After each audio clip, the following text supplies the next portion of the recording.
Capítulo 21. 2 horas. Um intruso na madrugada.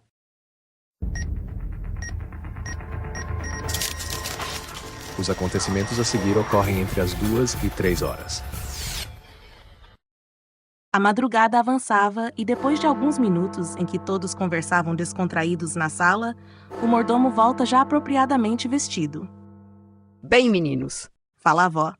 já que está tudo esclarecido, acho que já é hora de todos nos recolhermos para dormir um pouco. Afinal, o relógio acaba de anunciar 2 horas da madrugada. Tem razão. Estou morrendo de sono, diz Laurette bocejando. Afrôncio, você preparou os quartos como pedi? Indaga a avó. Sim, madame. Responde ele num semblante chateado. Ótimo. Leve-os aos seus quartos. Responde ela saindo da sala. Eu também já vou dormir. Boa noite, meninos, e até amanhã. Boa noite, vó. Responde Mark. Sigam-me, crianças.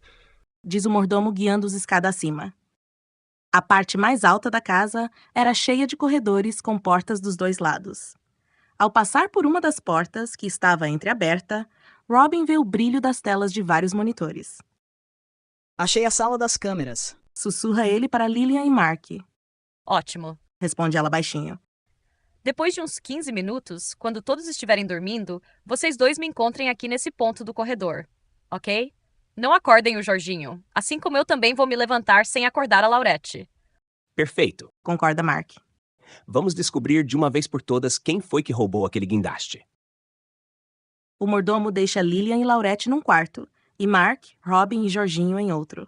Os quartos eram espaçosos, com 2 e 3 camas cada um deles, além de um grande guarda-roupa que tomava quase uma parede inteira.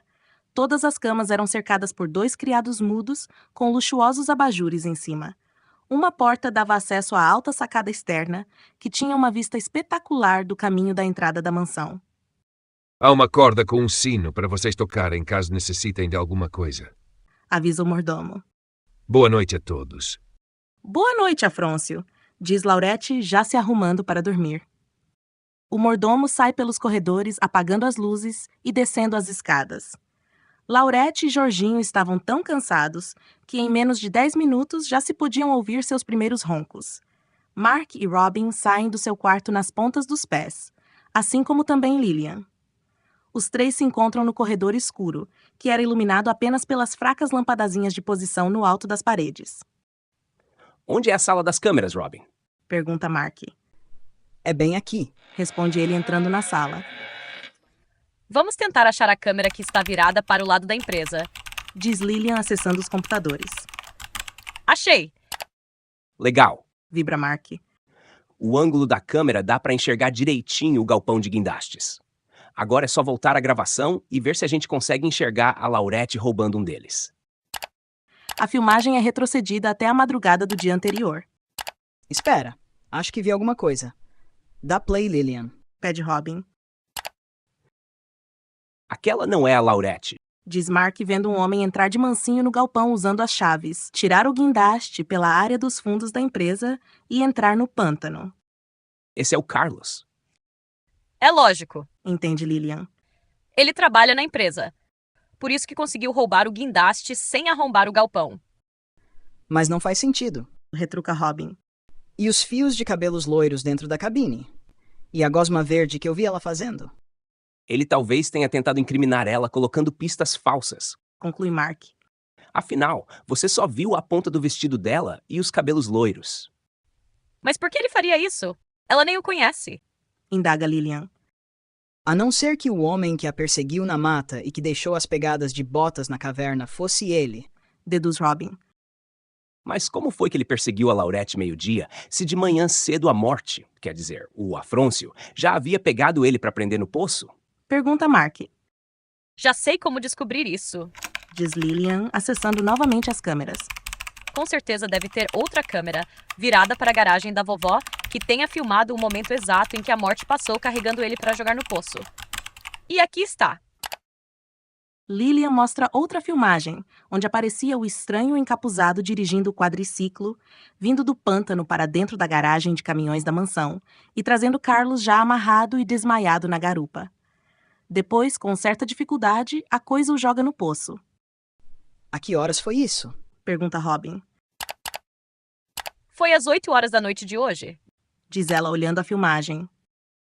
Isso explica porque a morte se escondeu no táxi quando nós o encontramos. Diz Mark. Estava esperando lá para pegar o Carlos.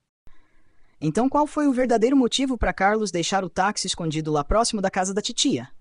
Pergunta-se Robin. De repente, um vulto passa pelo corredor escuro. O que foi isso? Assusta-se Lillian. Tem alguém andando de madrugada dentro da casa igual a gente? Diz Mark, espiando o corredor junto dos outros. Uma ventania gelada circula nos corredores, fazendo os três tremerem de frio. Olhem, esse vento está entrando por aquela janela aberta e tem marcas de pegadas molhadas por todo o corredor. Diz Mark. Seja o que for, entrou pela janela. Comenta Robin. Mas estamos no 2º andar. Estranha Lillian. Eles vão até a janela aberta e olham para baixo. O que é aquilo debaixo da janela? Pergunta Mark. É o ônibus que anda sozinho, mas dessa vez está parado aqui embaixo com a saída de emergência do teto aberta. Repara Robin.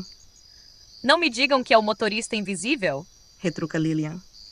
Depois de todo esse tempo sem ser visto, agora resolve aparecer. Então, os três veem uma sombra sorrateira entrando numa das portas do corredor. A sombra parecia de uma pessoa andando nas pontas dos pés, sem querer ser ouvida, mas tinha uma longa cauda. Talvez seja o mordomo fazendo ronda na casa. Sugere Robin. Só se o Afrôncio criou rabo na última hora. Fala Mark. Os três se aproximam de mansinho da sala em que a coisa entrou e espiam pelo canto da porta. Todos veem a mesma criatura verde e peluda com corpo de jacaré, vasculhando as gavetas de uma escrivaninha e folheando papéis. É o monstro do pântano. Observa Lillian. Ele voltou ao seu vício de bagunçar casas alheias para roubar algo. Isso não é monstro coisa nenhuma. Reclama Mark. Até fez um piquenique de hambúrguer e iogurte enquanto fazia aquele túnel usando a escavadora. É muita inteligência para ser uma criatura, experiência científica ou não. Então é ele quem dirige o ônibus? Pergunta-se Robin. Então esse monstro pode ficar invisível? Não sei. Responde Lillian. Só sei que ele usou o ônibus para quebrar os fundos da loja de roupas enquanto roubava o manequim. O que será que ele quer encontrar, remexendo os documentos do escritório da vovó? Pergunta Mark. Vamos tentar pegá-lo. Diz Robin. Enquanto os três espiam e sussurram no canto da porta do escritório, bolando um plano para prender o monstro, Jorginho sai do quarto bocejando e limpando os olhos. Ninguém percebe a aproximação do primo sonolento, que vem por trás deles. Essa é a fila do banheiro? Pergunta ele. Ao ouvirem aquela voz arrastada e rouca, por causa do sono, vindo da escuridão do corredor pelas suas costas, os três tomam um susto e soltam um grito ensurdecedor, fazendo o intruso levar um susto maior ainda e jogar a pilha de papéis para o alto, formando uma chuva de folhas na sala. Antes que alguém perceba, o bicho se esconde atrás de uma das cortinas das janelas. Olha o que você fez, bobão! Reclama Lillian. Nós já íamos pegar o monstro, Diz Robin. mas acho que a gente acabou foi matando ele do coração. Que monstro! Pergunta Jorginho sem entender nada. O que está acontecendo aqui? Pergunta Laurette saindo do quarto e ligando as luzes, pois também acordou com a gritaria. O monstro do pântano invadiu a casa e estava procurando algum documento aqui dentro. Diz Mark entrando no escritório. Agora vai ser difícil descobrir o que era. Fala Lillian catando os papéis que se espalharam pela sala toda. Só consigo encontrar contas de água, luz, telefone, etc. Quer dizer que vocês se levantaram de madrugada para procurar pistas e não me chamaram?